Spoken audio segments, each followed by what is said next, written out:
Hello, hi, I am Shinki എന്ന് vlog.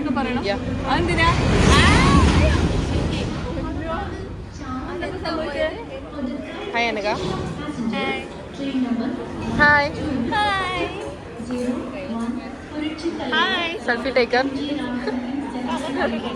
ബിന്ദേച്ചി say hi. Bindechi ഒരു hi, ഒരു ഹായ് പറ. ഹായ് പറ.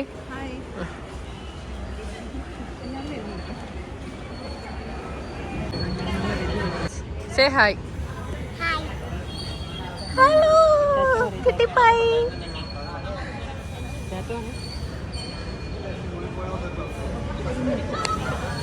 അപ്പോൾ നമ്മൾ ഇത്രയും പേരാണ് കാസർഗോഡേക്ക് പോകുന്നത്.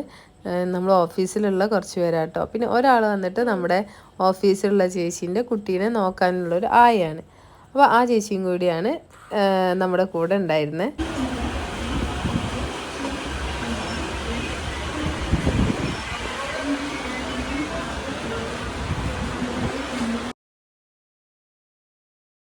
അപ്പോൾ നമുക്ക് ഇരിക്കാനുള്ള സീറ്റൊക്കെ നമ്മൾ ആദ്യമേ ഒക്കെ ബുക്ക് ചെയ്തിട്ടുണ്ടായിരുന്നു ഇപ്പോൾ സ്ലീപ്പറിൽ. അപ്പം സീറ്റൊക്കെ ഓൾറെഡി ബുക്ക് ചെയ്തുകൊണ്ട് തന്നെ എളുപ്പമായിരുന്നു പോയിരിക്കാനും കാര്യങ്ങൾക്കൊക്കെ.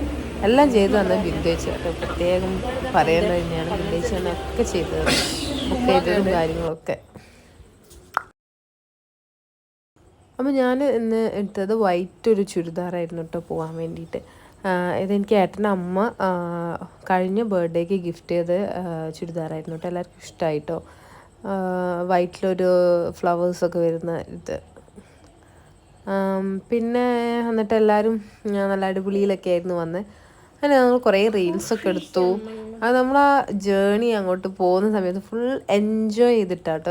മീൻസ് എല്ലാവരും ടെൻഷനും കാര്യങ്ങളൊക്കെ മറന്ന് ഫ്രീ ആയിട്ടുള്ളൊരു ടൈമില്ലേ, ആയിരുന്നു കേട്ടോ. ശരിക്കും അടിച്ചു പൊളിച്ചു ഞങ്ങൾ. ചില യാത്രകൾ അങ്ങനെയാണ്, നമുക്ക് കുറേ ഹാപ്പിനെസ് വരും അല്ലേ. തിരിച്ച് ഞങ്ങൾ റിട്ടേൺ വരുന്ന സമയത്ത് നമ്മൾ എല്ലാവരും ടയേർഡായിരുന്നു. പക്ഷെ പോകുന്ന സമയത്ത് എല്ലാവരും നല്ല ആക്റ്റീവായിരുന്നു. പിന്നെ എല്ലാവർക്കും ഇഷ്ടമുള്ളൊരു കാര്യമാണ് ട്രെയിൻ ജേർണിയിൽ സൈഡ് സീറ്റിലിരിക്കുക എന്നുള്ളത്. അപ്പം ഞങ്ങളെല്ലാവരും മാറി മാറി അങ്ങോട്ടും ഇങ്ങോട്ടൊക്കെ ഇരുന്നു. പിന്നെ കുറേ റീൽസൊക്കെ ചെയ്തു. പിന്നെ ഫുൾ കത്തിയടിയാണ് ബാക്കിയിട്ട്. ഈ കാണുന്നതൊക്കെ കത്തിയടിയോട് കത്തിയടി. ബിന്ദേച്ചിന്റെ സ്പെഷ്യൽ എന്താണ് വെച്ചിട്ട് പറയാ, ഇഡലി. ഇതൊക്കെ വോയിസ് അങ്ങനെ തന്നെ ഇടും കേട്ടോ. എനിക്ക് അടി വയ്യ എഡിറ്റ് ചെയ്യാനും ഗൈസ്, എനിക്ക് വയ്യ എഡിറ്റ് ചെയ്യാൻ. ഞാൻ ബിന്ദേച്ചിനോട് ചമ്മന്തിയാണോ എന്താന്നാട്ടോ ചോദിച്ചതല്ല, ഇഡലി എന്താന്ന് അറിയായിട്ടല്ല, ആരൊന്നും വിചാരിക്കരുത്. ചമ്മന്തിയാണോ എന്താ സ്പെഷ്യലാക്കി ഉണ്ടാക്കിയതെന്നാണ് ചോദിച്ചത് ഇഡ്ഡലീൻ്റെ കൂടെ. അങ്ങനെ നമ്മൾ കുറേ റീൽസും കാര്യങ്ങളും എടുത്ത് അവസാനം നമ്മളെ ഇറങ്ങേണ്ട സ്ഥലത്തിട്ടോ.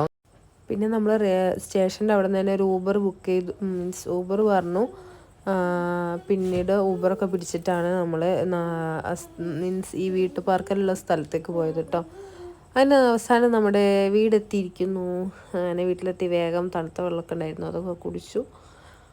പിന്നെ വീട്ടിൽ കയറി വീടൊക്കെ ഒന്ന് കണ്ടു. നല്ല അടിപൊളി വീടായിരുന്നു, അടിപൊളി സ്ഥലമായിരുന്നു കേട്ടോ. കണ്ടാൽ തന്നെ മനസ്സിലാവും.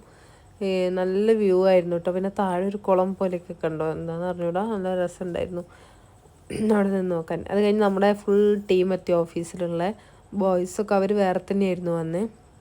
അവർക്ക് അത് കഴിഞ്ഞ് വേറെയും അങ്ങോട്ടേക്ക് പോകാനൊക്കെ ഉണ്ടായിരുന്നു.